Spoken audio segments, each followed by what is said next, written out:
Price Lord. கர்த்தருடைய பரிசுத்த நாமத்துக்கு ஸ்தோத்திரம். பிரியமானவர்களே, எல்லோரும் எப்படி இருக்கிறீர்கள்?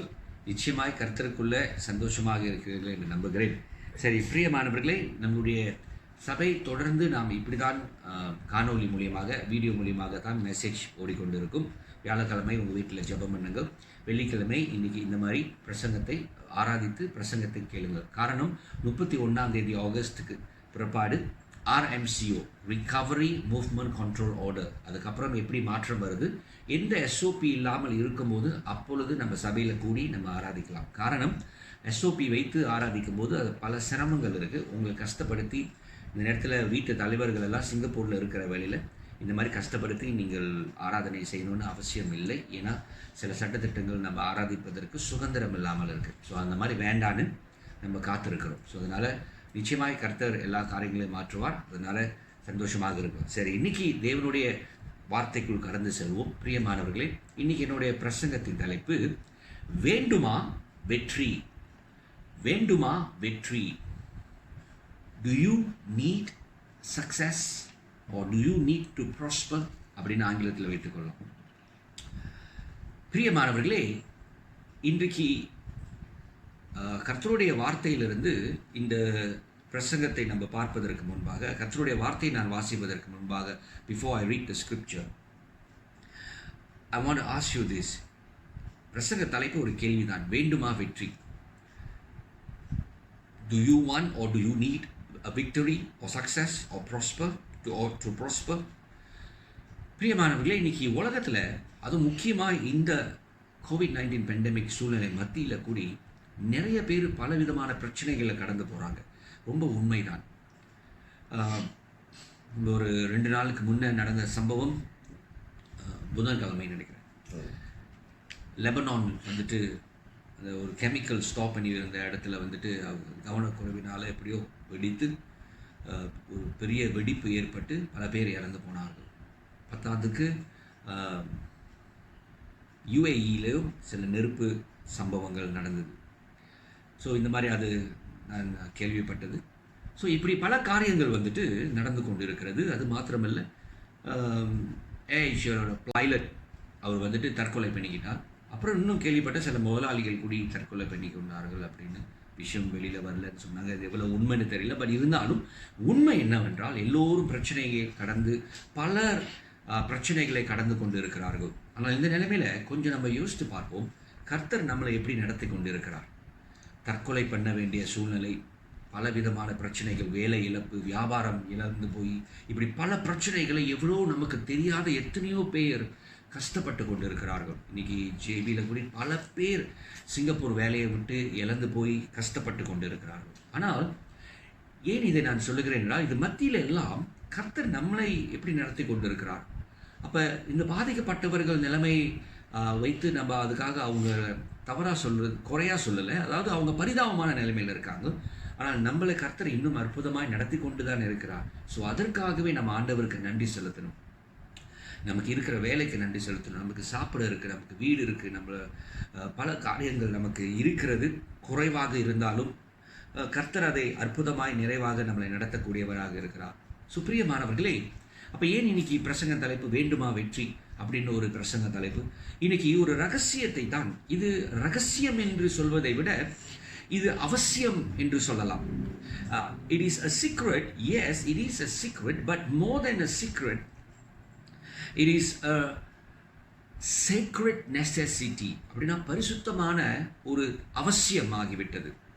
அது என்னன்னு இன்னும் கொஞ்ச நேரத்தில் சொல்ல போகிறேன். சுப்பிரியமானவர்களே, இன்னைக்கு நம்ம வாழ்க்கையில் எந்த காரியத்திலும் நமக்கு வெற்றி வேண்டும் என்றால், இன்னைக்கு கிறிஸ்துவுக்குள்ள கர்த்தர் நமக்கு பெரிய வெற்றி வைத்திருக்கிறார். ஆனால் அந்த வெற்றியை எப்படி நம்ம சுதந்தரித்து கொள்வது? How can we inherit the victory or success, or in other words prosperity? Okay, to prosper, to be successful, வெற்றி அடைவது, அது எப்படி நம்ம சுதந்தரித்துக் கொள்வது? எப்படி அந்த வெற்றியை நம்ம வாழ்க்கையில் அடைவது? அந்த வெற்றியை எப்படி நம்ம அனுபவித்து நம்ம வாழ முடியும் என்பது தான் ரொம்ப முக்கியமான ஒரு காரியமாக இருக்கிறது. இந்த ரகசியத்தில் இருக்கிற ஒரு அவசியம் என்ன என்பதை நான் சொல்ல போகிறேன். There is a necessity, there is a must thing. That means you must do something in order to get this victory, அந்த வெற்றி அடைவதற்கு அந்த ரகசியமும் இருக்கு, அதில் அவசியமும் இருக்கு. It is a secret, but it is also a secret necessity on our part to fulfil. There's a condition, அப்படின்னா ஒரு நிபந்தனையும் இருக்கிறது பிரியமானவர்களே. ஆனால் இது நான் இன்னைக்கு சொல்ல போகிற காரியம் உங்களுக்கு தெரியாத ஒரு காரியம் இல்லை. ஆனால் இதை நம்ம எவ்வளவு வலியுறுத்தி, எவ்வளவு ஆங்கிலத்தில் சொல்வார்கள் இன்டென்ஷனலி, எவ்வளவு உணர்ந்து புரிந்து உணர்ந்து அதை நம்ம வேண்டும் என்று அந்த காரியத்தில் ஈடுபடுகிறோம் என்பதுதான் பெரிய கேள்வி. How intentionally do we do this necessary sacred necessary thing which is a secret, ரகசியமான பரிசுத்தமான இந்த அவசியமான காரியத்தை நம்ம புரிந்து உணர்ந்து வேண்டும் என்று அதை நம்ம செய்கிறோம் என்பதுதான் பெரிய கேள்வி. இன்னைக்கு எந்த சூழ்நிலையிலும் உங்களுக்கு வெற்றி வேண்டுமா, வெற்றி அடைய வேண்டுமா, கடந்து போக வேண்டுமா, ஜெயம் கொள்ள வேண்டுமா?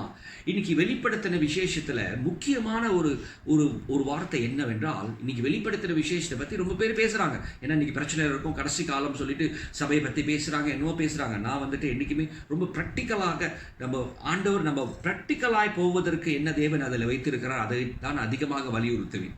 ஸோ பிரியமானவர்கள், வெளிப்படுத்தின விசேஷத்தில் ப்ராக்டிக்கலாக முக்கியமான ஒரு காரியம் என்னவென்றால், 2 காரியமாக அதை பிரிக்கலாம். அது என்னவென்றால், ஆயத்தமாக இருக்க வேண்டும். சபை, the church must be prepared for the coming of the Lord. கிறிஸ்துவின் வருகைக்கு சபை ஆயத்தமாக இருக்க வேண்டும். அதான் கடைசி காலம் என்று சொல்லும்போது கிறிஸ்துவோட வருகை அது கடைசி காலம், அதுக்கு சபை ஆயத்தமாக இருக்க வேண்டும். This is the most important thing in the book of Revelation, வெளிப்படுத்தின விஷயத்தில். ஆனால் பிரியமானவர்களே, இந்த முக்கியமான காரியத்தை என்ன சொன்ன 2ஆ பிரிக்கலாம். அடுத்தது அதில் என்னன்னா, அப்படி ஆயத்தமாக இருக்க வேண்டும் என்றால் என்னன்னா, வெளிப்படுத்துகிற விசேஷத்தில் ரொம்ப முக்கியமாக ஆண்டவர் வலியுறுத்தி சொன்ன காரியங்கள், ஜெயம் கொள்ளுகிறவன் எவனோ அவன் நித்திய ஜீவனை சுகந்தரிப்பான். ஜெயம் கொள்ளுகிறவன் எவனோ அவன் கிரீடத்தை பெறுவான், நீதியின் கிரீடத்தை பெறுவான். ஜெயம் கொள்ளுகிறவன் எவனோ அவன் வெள்ள வஸ்திரத்தை பெற்றுக்கொள்வான். அப்படின்னு ஜெயம் கொள்ளுகிறவன் எவனோ அவனுக்கு நான் தேவனாக இருப்பேன், அவர்கள் எனக்கு பிள்ளைகளாக இருப்பார்கள். இப்படி பல காரியங்களை ஜெயம் கொள்ளுகிறவன்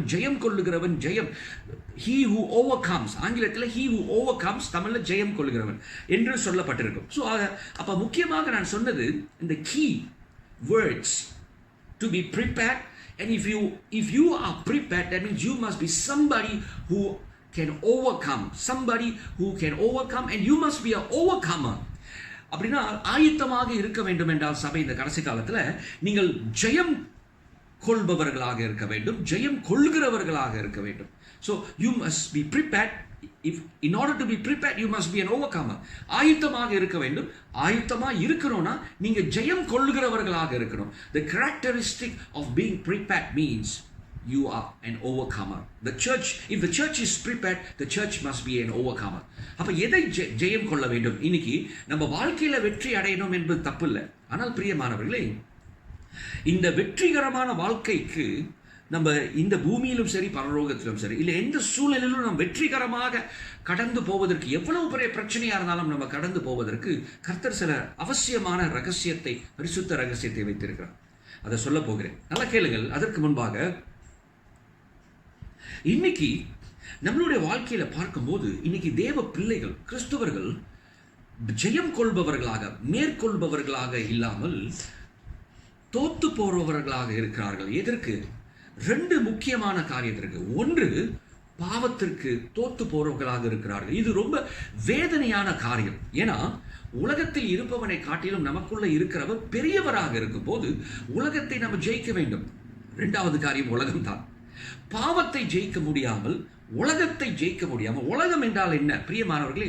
உலகம் என்றால் வேதத்தின்படி உலகம் என்று சொல்லும் போது the things that are evil in this world, the things or the deeds or the works of the flesh and the darkness, மாமிசத்தின் கிரியைகளும் இந்த உலகத்தில் இருக்கிற இருளின் தீமையான காரியங்கள் தான் உலகம் என்று வேதம் சொல்லுகிறது. அப்ப இந்த உலகத்தை நம்ம ஜெயிக்க வேண்டும், நம்ம மாமிசத்தை நம்ம ஜெயிக்க வேண்டும், பாவத்தை ஜெயிக்க வேண்டும், உலகத்தில் இருக்கிற தீமையையும் நம்ம ஜெயிக்க வேண்டும். பாவம் நமக்குள்ள இருந்து தான் வருகிறது, வெளியிலிருந்து வருவதல்ல. பாவம் நமக்குள்ள இருக்கிறது. அப்ப உலகம் என்பதுதான் நமக்கு வெளியில இருக்கிற பாவம். அப்ப வெளியில இருக்கிற பாவம் அது உலகம். இந்த உலகத்திற்கு ஒத்த வேஷம் தரிக்காதீங்க. அப்புறம் வெளியிலிருந்து வர பாவத்திற்கு நம்ம ஒத்த வேஷம் தரிக்க கூடாது. அப்ப நம்மளுடைய பாவம் என்று சொல்லும்போது அது நமக்குள்ள இருக்கிறது. ஏன்னா ஆதாம் பாவத்துல விழுந்த உடனே மனித இனமே பாவத்துல விழுந்து சபிக்கப்பட்டது. அப்ப ஒவ்வொரு மனுஷனும் பிறக்கும் போது பாவியா தான் பிறக்கிறானே. அப்புறம் பாவம் உள்ள இருந்து தானே வருது. அப்ப பிரியமானவர்களே, அப்போ உலகம் என்று சொல்லும்போது எல்லா மனிதர்களும் பாவமான மனிதர்கள் வாழுகிற பாவமான வழிகள் இந்த உலகத்தில் இருக்கு. அதுதான் அந்த உலகம். நம்ம ஜெயிக்க வேண்டும். அந்த உலகத்தோட அந்த உலக வழி, பாவமான வழியில நம்ம ஒத்து போகக்கூடாது. I hope you understood. நான் என்ன சொன்னேன்னு உங்களுக்கு புரிஞ்சிருக்கு நான் நம்புகிறேன். பிரியமானவர்களே, ஸோ இப்போ இதைத்தான், இந்த பாவத்தை ஜெயிக்கவும் உலகத்தை ஜெயிக்கவும் கிறிஸ்து நமக்காக பலியாகி அந்த அதிகாரத்தை நமக்கு கொடுத்து விட்டார். Christ Jesus has given us that authority because he died for our sins. He overcame sin and he overcame the world. அவர் பாவத்தை மேற்கொண்டார், உலகத்தையும் ஜெயித்தார். அதான் திடன் கொள்ளுங்கள், உலகத்தில் உத்தரவு உண்டு, திடன் கொள்ளுங்கள், உலகத்தை நான் ஜெயித்தேன் என்று சொன்னார். ஸோ பிரியமானவர்களே, இயேசு உலகத்தை ஜெயித்தாரா, நம்மளும் ஜெயிப்போம். அதனால் இன்னைக்கு என்ன காரியமாக இருந்தாலும், உங்களுக்கு வியாதியாக இருந்தாலும் நீங்கள் ஜெயிக்க முடியும். உங்களுக்கு மன சோர்வாக இருந்தாலும் நீங்கள் ஜெயிக்க முடியும். பண பிரச்சனையாக இருந்தாலும் நீங்கள் ஜெயிக்க முடியும். வேலை பிரச்சனையாக இருந்தாலும் நீங்கள் ஜெயிக்க முடியும். குடும்ப பிரச்சனையாக இருந்தாலும் நீங்கள் ஜெயிக்க முடியும். இன்னைக்கு name it, you just name it. What is your issue or what is your predicament? What is your problem?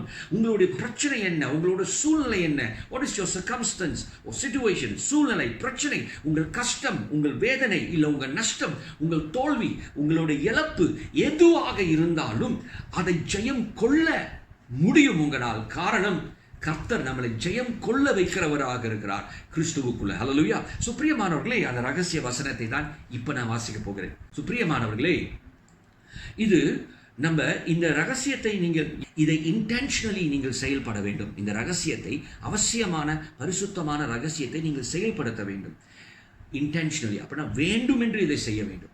பிரியமானவர்களே, அது என்ன? யோசுவா, பழைய ஏற்பாட்டில் ஜோஷுவா, புக் ஆஃப் ஜோஷுவா, யோசுவா புத்தகம் 1வது அதிகாரம் வசனம் 7-8 நம்ம வாசிப்போம். Okay, Joshua chapter 1 verses 7 and 8 எடுத்துக்கொள்ளுங்கள் உங்க பைபிளை.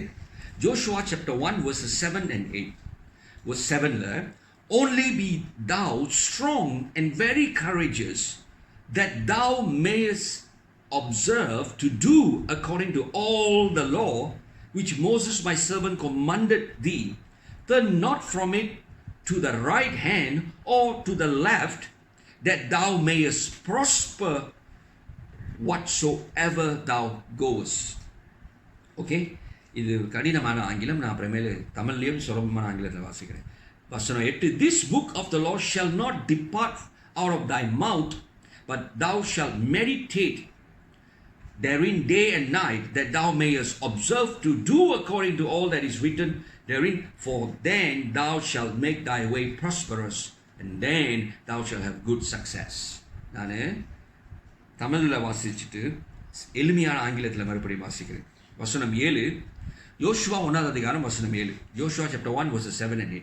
ஆனால் நீயும் மற்றொரு காரியத்தில் உறுதியோடும் தைரியத்தோடும் இருக்க வேண்டும். இங்க பாருங்க, முதல் சொல்றது நீங்க உறுதியோடும் தைரியத்தோடும் இருக்கணுமா? என்னத்துக்கு? எனது ஊழியனாகிய மோசே உனக்கு கொடுத்த கட்டளைகளுக்கு கண்டிப்பாக நீ கீழ்ப்படிய வேண்டும்.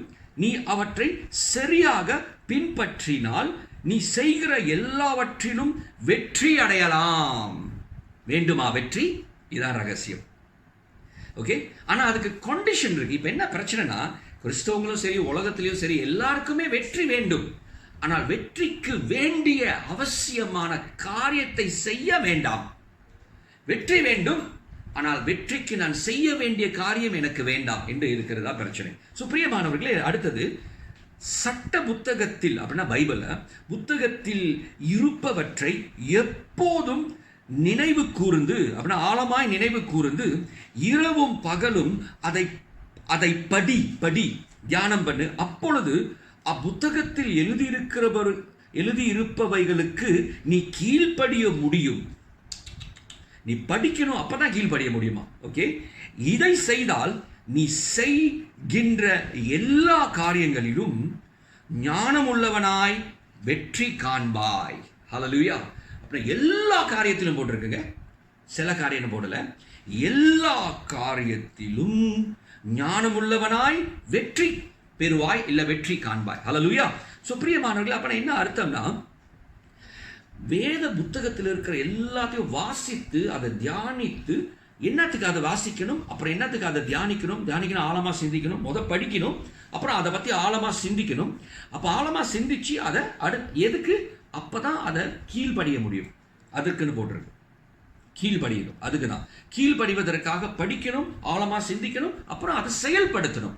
இதை செயல்பட்டா எல்லாவற்றிலுமே வெற்றி பெறுவோம், ஞானம் உள்ளவனாய் இருப்போம் என்று வேதம் சொல்லுகிறது. நான் எளிமையான இங்கிலீஷ்ல வாசிக்கிறேன். Easy English. Only be strong and very courageous, being careful to do according to all the law that Moses my servant commanded you. இங்க வந்துட்டு உங்களுக்கு servant, my servant Nehemiah commanded you. என் தாசனாகிய நேமியா உங்களுக்கு பிரசங்கம் பண்ண எல்லா பிரசங்கத்தின்படி கேட்டு நடக்கணும் நீங்க. அப்புறம் பிரியமானவர்களே, do not turn from it to the right hand or to the left. இது ரைட் லெஃப்ட் டர்ன் என்னன்னு சொல்றேன். That you may have good success wherever you go. Verse 8, the book of the law shall not depart from your mouth, but you shall meditate on it. Meditate na ஆழமா சிந்திக்கணும், day and night, so that you may be careful to do according to all that is written in it. For then you will make your way prosperous, அப்படினா வெற்றிகரமாய், and then you will have good success. இது கிரீக்ல good சக்சஸ்னா ஞானம் என்ற அர்த்தம். தமிழ்ல கரெக்டா போட்டிருக்கு, நீ ஞானம் உள்ளவனாய் நடப்பாய். அதுதான் அந்த சக்சஸ் அர்த்தம். ப்ராஸ்பர் தான் சக்சஸ். இந்த இடத்துல சக்சஸ் இங்கிலீஷ் வார்த்தை, அது இங்கிலீஷ்ல சக்சஸ், ஆனா உண்மையான அர்த்தம் சக்சஸ் இல்ல, ஞானம் என்ற அர்த்தம். சுப்ரியமானவர்களே, நீ வெற்றி பெறுவாய், அதே நேரத்தில் ஞானமாகவும் இருப்பாய். ஹல்லேலூயா. எப்ப நீங்க தைரியமா இருந்து பாருங்க, முதல்ல வாசிக்கிறதுக்கு சொல்றதுக்கு முந்தி நீ தைரியமாயிரு, திடமனதாயிரு. என்னத்துக்கு தைரியமா இருக்கணும், திடமனதா இருக்கணும்? வேதத்தை வாசிக்கிறதுக்கு, தியானம் பண்றதுக்கு, கீழ்ப்படிவதற்கு. ஸோ இன்னைக்கு வேதத்தை படிக்கிறதுக்கு தைரியமா வேதத்தை படிக்கணும். அந்த தைரியமும் திடமனதும் என்னன்னா, அதுதான் விசுவாசம். So be strong and courageous. It takes faith to be strong and courageous. விசுவாசம் தான் நம் திடமனதும் தைரியத்தையும் கொடுக்கும். அப்ப திடமனதும் தைரியமாய் நம்ம கர்த்தரோட வேதத்தை படிக்கணுமாம், தியானம் பண்ணணுமா, ஆழமா சிந்திக்கணுமா, அப்புறம் அதை செய்யணுமா. அதற்கு திடமனதும் தைரியத்தோட செய்யணும்னா அப்போ உங்களுக்கு விசுவாசம் வேண்டும். விசுவாசமாய் அதை என்ன செய்யணுமா, படிக்கணும். அந்த விசுவாசம் தான் தைரியம் கொடுக்கும், அந்த திடமனதை கொடுக்கும். சுப்ரியமானவர்களே, இப்படி செய்தால் நீங்க கண்டிப்பா எல்லா காரியத்திலும் வெற்றி அடைவீர்கள். இப்ப இது எப்படி, I'm going to talk to you the mechanism in this. அப்படின்னா அது எப்படி செயல்படுகிறது, இந்த காரியத்தை செய்யும் போது how it works, the mechanism, அது எப்படி செயல்படுகிறது என்பதை உங்களுக்கு நான் காட்டப் போகிறேன். பிரியமானவர்களே, அப்படின்னா அது எப்படி வேலை செய்து அது செயல்படுகிறது என்பதை காட்டப் போகிறேன். நல்லா கேளுங்க. இன்னைக்கு நம்ம உடம்பு இருக்குல்ல, நம்மளுடைய சரீரம், இதுல செல்ஸ் இருக்கு. செல்ஸ் என்று சொல்லும் போது அணுக்கள்னு சொல்லலாம் நினைக்கிறேன். Cells, okay. இந்த செல்ஸ் எல்லாம் மறுபடியும் உற்பத்தி ஆகிக்கொண்டே இருக்கும். அப்படின்னா திருப்பி வந்துட்டு ரீப்ரொடியூஸ் பண்ணிக்கிட்டு வரும். ஓகே, மரித்து போய் திருப்பி அது உயிரோட வரும், திருப்பி வந்துக்கிட்டே இருக்கும். அந்த செல்ஸு மறுபடியும் நல்லா அது உயிர்ப்பித்து வரும்போது, அது வந்தாதான் நம்ம ஆரோக்கியமாக இருப்போம். ஆஃப்கோர்ஸ் நமக்கு வயசு ஆகிட்டு இருக்கு, வயசு ஆனாலும் இது ஆரோக்கியமாக உயிர்ப்பிக்கும் போது, நம்ம வயசு ஆனாலும் வயசு ஆகாதபடி நம்ம ஆரோக்கியமாக ரொம்ப நாள் இருக்கலாம். இது நடப்பதற்கு 3 காரியங்கள் ரொம்ப முக்கியமாக இருக்குது. என்ன தெரியுமாங்க, இது நான் நிறைய வாட்டி உங்கள்கிட்ட சொல்லியிருப்பேன்னு நினைக்கிறேன். நல்லா கேளுங்க. நம்ம சாப்பிட்ற சாப்பாடு, ஆரோக்கியமான சாப்பாடு சாப்பிடணும். 2வது, நம்ம குடிக்கிற தண்ணி, ஆரோக்கியமான சுத்தமான தண்ணியை குடிக்கணும். 3வது, நம்ம சுவாசிக்கிற காத்து, இந்த காத்து ரொம்ப சுத்தமா ஆரோக்கியமாய் நம்ம இருக்கணும். இது 3 இருக்கும். இது 3 ஏன் சொல்றேன்னா, இது ரொம்ப அவசியமானது. இது இருக்கும்போது தான், இது ஆரோக்கியமாய் சுத்தமாக இருக்கும்போது தான் நமக்குள்ள அந்த செல்ஸ் அது நல்லா மறுபடியும் உயிர்ப்பிக்கும், மறுபடியும் ரீப்ரொடியூஸ் பண்ணும். இதில் சுத்தம் இல்லாமல் போச்சுன்னா, தண்ணியிலையும் சுவாசத்திலையும் அப்புறம் நம்மளுடைய சாப்பாடும் ஆரோக்கியம் இல்லாமல் போச்சுன்னா இந்த செல்ஸுங்க சரியாக உருவாகிறதுக்கு பிரச்சனை ஆயிரும். இன்னொன்று 4வது கூடி சேர்த்துக்கொள்ளலாம். இதுக்கு எல்லாத்துக்கும் ரொம்ப முக்கியமாக அடுத்தது, இதுவும் இன்றியமையாது, we cannot substitute this, உறக்கம், தூக்கம், ரெஸ்ட்டு, இதுவும் ரொம்ப முக்கியம். அப்போ தான் திருப்பி நம்ம உடம்பு ரிப்பேர் பண்ணுறதுக்கு. ஸோ அப்போ எவ்வளவு முக்கியம் பாருங்கள், நம்மளோட சரீரத்துக்கு இவ்வளவு முக்கியமான அவசியம் நமக்கு இருக்குது. ஆனால் இதெல்லாம் நம்ம தெரியாத இன்டென்ஷனலி நம்ம செய்யணும். யாராச்சும் ஆரோக்கியத்தை நினச்சிக்கிட்டு சாப்பிட்றீங்க, இந்த சாப்பாடு எனக்கு நல்லது, இது எனக்கு நல்லது, இதில் இந்த வைட்டமின் இருக்குது, இதில் ப்ரோட்டீன் இருக்குது அப்படின்னு நினச்சிக்கிட்டு நம்ம சாப்பிட்றோமா? அதான் அப்படி இல்லை. ஆனால் நான் முக்கால்வாசி அப்படி தாங்க சாப்பிடுவேன். ஒவ்வொரு இது பார்க்கும் போதும் இன்றைக்கி எனக்கு நல்லா ஞாபகம் இப்போ மனசில் வர்றது, இன்றைக்கி சாப்பிடும்போது மத்தியானம் லஞ்சில் கேரட் பார்த்தேன். கேரட் பார்த்த உடனே எனக்கு எண்ணத்தில் என்னதுமா வந்துச்சு, இது என் கண்ணுக்கு நல்லது அப்படின்னு நினச்சி தான் நான் சாப்பிட்டேன். இது எனக்கு பழக்கமாச்சு, வழக்கமாச்சு, எனக்கு வாழ்க்கையாச்சு. ஸோ பிரியமானவர்களே, ஆனால் எத்தனை பேர் இந்த மாதிரி சாப்பிட்றோம் எனக்கு தெரியல. ஆனால் நான் அப்படி தாங்க சாப்பிட்றேன். எது சாப்பிட்டாலும், ஏன் கேஎஃப்சி மெக்டானல்ட்ஸ் சாப்பிட்டாலும் எனக்கு இது நினைப்பு வரும், இது எனக்கு அவ்வளவு நல்லதல்ல. ஆனால் என்ன செய்யறது, நானும் மனிதன்.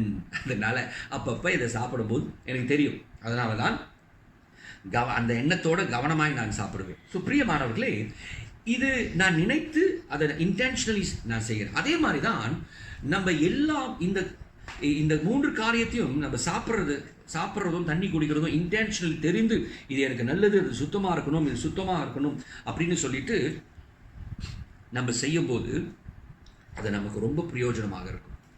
அப்போ நமக்கு உடம்பு ஆரோக்கியமாக இருக்கும். நம்மளுடைய ஏஜிங், அதாவது வயதாகிறது ஸ்லோவாக்கலாம். நம்ம உள்ள கரெக்டாக இருந்தால் வெளியில் சொந்தமாக அழகாகும். அதான் தமிழில் ஒரு பழமொழி, அகத்தின் அழகு முகத்தில் தெரியும். அகம் என்ற உள்ள இருக்கிற அழகு வெளியில் தெரியும்னு சொல்லுவாங்க. சரியா பிரியமானவர்களே, நல்லா கேளுங்க. அப்போ அதே போல் நம்மளுடைய ஆவிக்குரிய வாழ்க்கையில் அந்த சேல்ஸ், ஆவிக்குரிய சேல்ஸ் மறுபடியும் நம்மளை பலப்படுத்தி நம்ம உயிர்ப்பித்து பட்டு நம்ம நல்ல ஆரோக்கியமாக இருந்து எல்லாத்தையும் ஜெயிக்க. முக்கியமாக இந்த ஜெயிக்கிறது சொல்லும் போது நீங்கள் நினைக்கலாம், அப்போ இந்த ஆரோக்கியமானதான் என்னத்தை பாஸ்டர் ஜெயிப்போம், இது வசனம் ஜெயிக்கிறதுக்கு சொன்னீங்க, இந்த ஆரோக்கியம்னா என்னத்தை ஜெயிப்போம்? வியாதியை ஜெயிப்போங்க, மன உளைச்சலை ஜெயிப்போங்க, தேவையில்லாத டிப்ரெஷன், மன உளைச்சல், தேவையில்லாத மன அழுத்தம், ஸ்ட்ரெஸ்ஸு, தேவையில்லாத வியாதி, இது எல்லாத்தையும் ஜெயிப்போங்க. அதே மாதிரி தான் ஸ்பிரிச்சுவலி ஆண்டவர் சொல்கிறார், அவரோட வசனம் அவ்வளவு வல்லமை உள்ளது. நீங்கள் எபிரேயர் 4வது அதிகாரம் வசனம் 12 பார்த்தீங்கன்னா அவரோட வசனம் அவ்வளவு, இது உங்களுக்கு தெரியாதது இல்லை, ஆனால் இது உங்களுக்கு ஒரு ரிமைண்டர். அது முக்கியமாக பிரியமானவர்களே, the truth is always the truth. No matter what, no matter when, no matter how long the world exists, the truth is always the same. எப்பயோ இருந்தாலும் எதுக்காக இருந்தாலும் சரி, எந்த காரியத்துக்கும் எப்பவும் சரி இனிமேலும் சரி, எவ்வளோ நாள் இந்த உலகம் இருந்தாலும் சரி, சத்தியம் தான் மாறாது. கர்த்தருடைய வார்த்தையை விட வேற சத்தியம் இல்லை, கர்த்தருடைய வார்த்தையை விட வேற சத்து இல்லை, கர்த்தருடைய வார்த்தை இல்லாமல் தேவ சித்தம் இல்லை. கர்த்தருடைய வார்த்தையில் இருக்கிற வல்லமை தான் சுகம் கொடுக்கும். அவருடைய வார்த்தை சுகம் அளிப்பதாக இருப்பது. அவரோட வார்த்தை ப்ரொடியூஸ், கிரியேட், படைக்கக்கூடிய வல்லமை உள்ளது. எபிரேயர் 11வது அதிகாரம் வசனம் நீங்கள் 3 பார்த்தீங்கன்னா அவர் வார்த்தையினாலே சிருஷ்டித்தார். அப்போ இது என்னைக்குமே மாறாது. இது உங்களுக்கு தெரிஞ்சிருக்கலாம், ஆனால் தெரிஞ்ச விஷயத்தை இன்டென்ஷனல் எவ்வளோ நம்ம செய்கிறோம். ஸோ பிரியமானவர்களே, கவனமாய் கேளுங்கள். அப்போ நம்ம தேவனுடைய வார்த்தையை படித்து, ஒன்றாவது, அடுத்தது இதை படிக்கும் போதே விசுவாசமாய் நான் இதை படிக்கிற நாளை, இங்கே பாருங்க, இன்டென்ஷனலி சொன்னல, நான் சாப்பிடும் போது இது எனக்கு நல்லது, இது எனக்கு இந்த சத்து கொடுக்கும்னு தெரிஞ்சு நான் படிக்கிறேன். அதே மாதிரி விசுவாசமாய் படிக்கும்போது நான் கர்த்தருடைய வார்த்தையை படிப்பது எனக்கு வெற்றியை கொடுக்க போகிறது என்று விசுவாசித்து திடமனதாய் தைரியமாய் படிங்க. 1வது. 2வது, அதை ஆழமாக சிந்திக்கணும், தியானிக்கணும். அப்படின்னா அதை எடுத்து ஆழமாய் சிந்திக்கணும். அப்படி சிந்திக்கும் போது, நான் கர்த்தருடைய வார்த்தையை சிந்திக்கும் போது அது சாப்பிட்ற மாதிரி உள்ள. அப்படின்னா படிப்பது எப்படின்னா சரியான ஆரோக்கியமான உணவை எடுத்து உங்கள் பிளேட்டில் வைக்கிற மாதிரி, அதான் படிப்பது. அப்படின்னா நீங்கள் சரியாக தேர்ந்தெடுக்கிறீங்க உணவை. அப்போ சரியான காரியத்தை படிக்க போறீங்க. உங்களுக்குள்ள சாப்பிட்றதுக்கு வேத வார்த்தை தான் சரியான உணவு. நீங்கள் பாருங்கள், இன்னைக்கு பலவிதமான மோட்டிவேஷன் வார்த்தைகள், பலவிதமான தத்துவங்கள், பலவிதமான காரியங்கள் உலகத்தில் நம்ம கேட்க முடியுது, படிக்க முடியுது, பார்க்க முடியுது. அதெல்லாம் உங்களுடைய ஆவிக்குரிய உள்ளக்கு போகும்போது அது ஆரோக்கியம் இல்லை, உங்களுக்குள்ள ஆரோக்கியம் இல்லை. ஸோ பிரியமானவர்களே, சாப்பாட்டு ஆரோக்கியம் இல்லை, அது உங்கள் உள்ளுக்கு போனாலும் ஆரோக்கியம் இல்லை. ஸோ பிரியமானவர்களே, அதே மாதிரி நம்ம பார்க்கறது, நம்ம கேட்கறது, நம்ம படிக்கிறது ஆரோக்கியம் இல்லை, ஆவிக்குரிய வாழ்க்கைக்கும் ஆரோக்கியம் இல்லை. ஸோ பிரியமானவர்களே, அப்போ ஆரோக்கியமான உணவை நம்ம தேர்ந்தெடுப்பது போல ஆரோக்கியமாய் நம்ம படிக்கவும், நம்ம கேட்கவும், நம்ம பார்க்கவும் கர்த்தருடைய வார்த்தை தான் நமக்கு உணவு, ஆரோக்கியமானது. அப்போ அதை தேர்ந்தெடுப்பது தான் படிப்பது. அதுக்கப்புறம் அதை வாயில போட்டு மென்று சாப்பிடணும். அது நல்லா நமக்குள்ள ஜீரணமாக வேண்டும் என்றால் தியானிக்க வேண்டும். அப்போ நம்ம ஏன் தியானிக்கணும்னா, தியானிப்பது தான் நல்லா மென்று சாப்பிட்டு அது உள்ளுக்கு போய் தியானம் ஜீரணமாவதற்கு. மாடுக்கு 4 வயிறு இருக்காம். ஏன்னா ஒரு வயிற்றுல போயிட்டு திருப்பி எடுத்து அதனால தான் வாயில் அசை போட்டுக்கிட்டே இருக்கும் அப்படின்னு ஒரு நாள் முழுசும். அப்படின்னா வயிற்றுல இருந்து வெளியாகி உள்ளுக்கு திருப்பி எடுத்து நல்லா டைஜஸ்ட் பண்ணும். அதனால தான் நம்ம கூட சொல்கிறாங்க, நல்லா மென்று சாப்பிடுங்க நல்லதுன்றாங்க. பார்த்தீங்களா? அப்போ கர்த்தருடைய வார்த்தை நல்லா மென்னணும், நல்லா மென்று அப்படின்னா ஆழமாக சிந்திச்சு அது நம்மளோட நாடி நரம்பு எண்ணத்தை எல்லாத்துலேயும் அந்த சாப்பாடு போகிறது மாதிரி ஜீரணமாகும் போது அடுத்தது என்ன செய்யும்? செயல்பட வைக்கும். அப்போ எப்படி? அந்த உணவு நமக்கு சத்து உணவு ஆரோக்கியமாக போச்சுன்னா நமக்குள்ள ரத்தம் நல்லா ஓடும். ரத்தம் நல்லா ஓடும்போது எல்லா உறுப்புகளும் நல்லா செயல்படும். அது தேவையான சத்துகள் அந்த ரத்தத்தின் மூலிமா எல்லாத்துக்கும் கிடைக்கும். எல்லாம் ஆரோக்கியமாக இருக்கும். கண்ணு தெளிவாக இருக்கும், காது தெளிவாக இருக்கும், நம்ம நல்லா உற்சாகமாக இருப்போம், ஆரோக்கியமாக இருப்போம். அப்போ நம்ம காரியங்களை செயல்பட முடியும். அதே மாதிரி தான் ஸ்பிரிச்சுவலி, ஆவிக்குரிய ரீதியில் நம்ம கர்த்தருடைய வார்த்தையை கீழ்ப்படிவது சுலபமாக இருக்கும். ஏன்னா நம்ம தான் ஆரோக்கியமாக இருக்கிறோமே. படியில் ஏறுறது கஷ்டமா?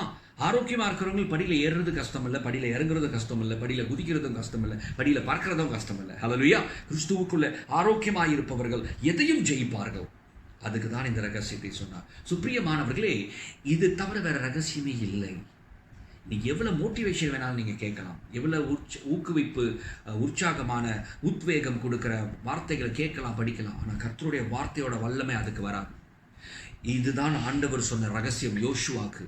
நீ இதை செஞ்சு பாரு, நீ எல்லா இடத்துலையுமே நீ வெற்றி காண்பாய். நீ கையிட்டு செய்கிற எல்லாத்துலேயும் கேர்ஃபுல் அக்கார்டிங் டு 8 போட்டுக்கு, for then you will make your way prosperous and then you will have good success. எல்லா விதத்திலும் good success wherever you go. எங்கே போனாலும் உனக்கு வெற்றி.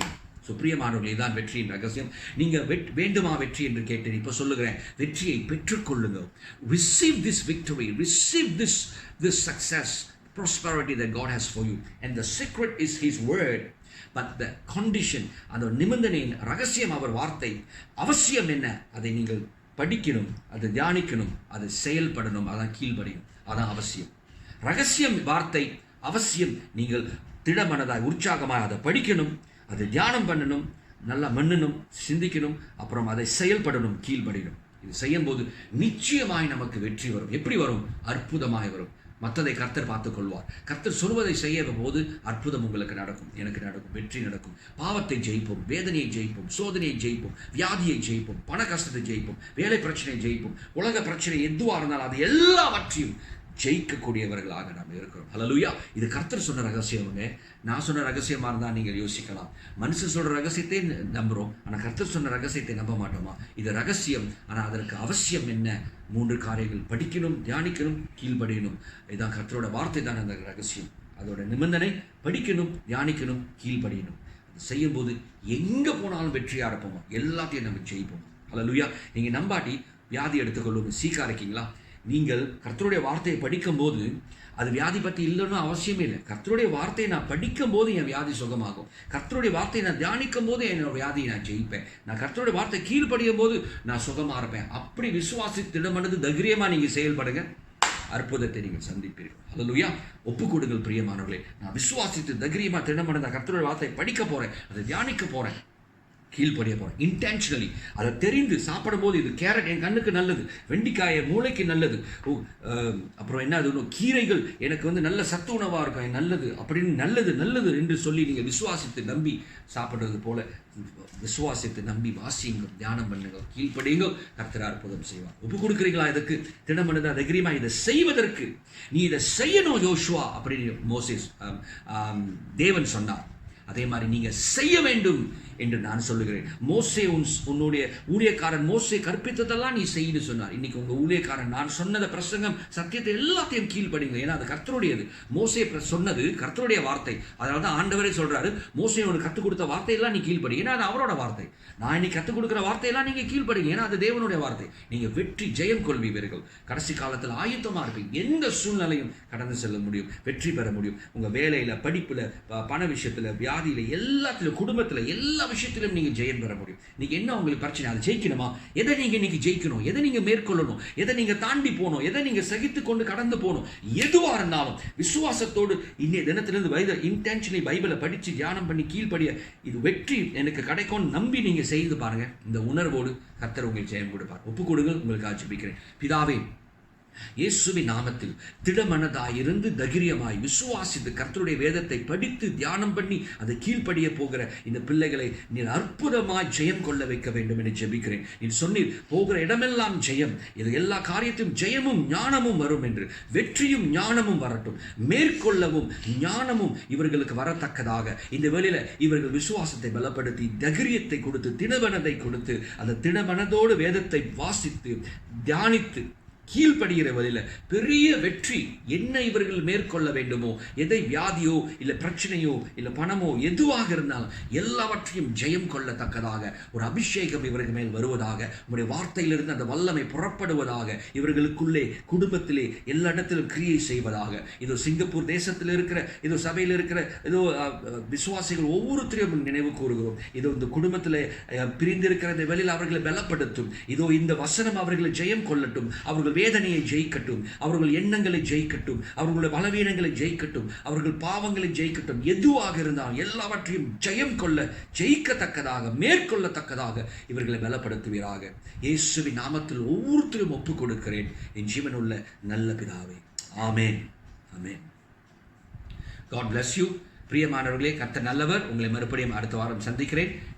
தேவன் எப்பொழுதும் நமக்கு ஜெயம் கொடுப்பது தான் அவருடைய வெற்றி கொடுப்பது தான் அவருடைய விருப்பம். அப்படியே உங்களுக்கு வெற்றி உண்டாகட்டும்.